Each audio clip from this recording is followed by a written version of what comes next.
నమస్తే అండి.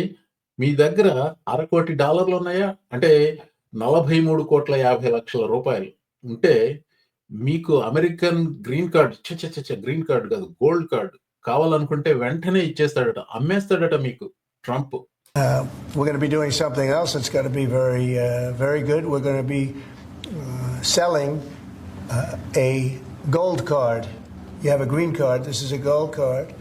We're going to be putting a price on that card of about $5 million, and that's going to give you green card privileges plus.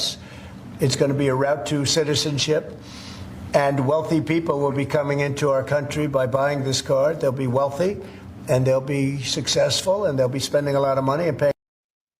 Okay. ప్రెసిడెంట్‌కి అలాంటి అధికారం ఉందా? అది చాలా మంచి ప్రశ్న. లేదని నాకు తెలుసు కానీ ఎందుకైనా మంచిదని నిర్ధారణ చేసుకునేందుకు గూగుల్ చేశాను. No, a president cannot directly issue green cards at their discretion level. ఈ వీడియోలు చేస్తూ నేను నేర్చుకున్న ముఖ్యమైన విషయం ఏంటంటేనండి, బ్యాక్‌గ్రౌండ్ ముఖ్యం. చిహ్నాలు ముఖ్యం. అమెరికాకి గొప్ప చిహ్నం స్టాచ్యూ ఆఫ్ లిబర్టీకి మించిన చిహ్నం లేదు. ఆ స్టాచ్యూ ఆఫ్ లిబర్టీ ఈ బ్యాక్‌గ్రౌండ్‌లో ఎంచుకున్నాను. ఆ స్టాచ్యూ ఆఫ్ లిబర్టీ కింద ఉండే ఒక poem, give me your tired, your poor, your huddled masses yearning to breathe free. The wretched refuse of your teeming shore.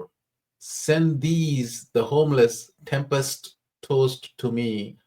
I lift my lamp beside the golden door. You are tired, you are poor. By the way, ఈ ఎమా Lazarus అనే ఆవిడ Portugal నుంచి అమెరికాకు వచ్చిన ఒక Jewish immigrant. ఆవిడ ఒక poet. ఆవిడ రాసిన సానెట్ అంటారు దీన్ని. ఏ న్యూ కొలాసస్ అనేది that is the one that is inscribed in Statue of Liberty. That is meant to show what America is. Give me your poor and the huddle masses నుంచి give me your rich and their $5 million వచ్చింది. Donald Trump's అమెరికాలో పగలు రాత్రి అయింది. దొంగలు దొరలయ్యారు. మీ దగ్గర $43,50,00,000 ఉంటే పదండి బ్యాంకుకు, సర్దుకోండి సూట్ కేసులు. అన్నా, ఇది అమెరికా. Donald Trump's America.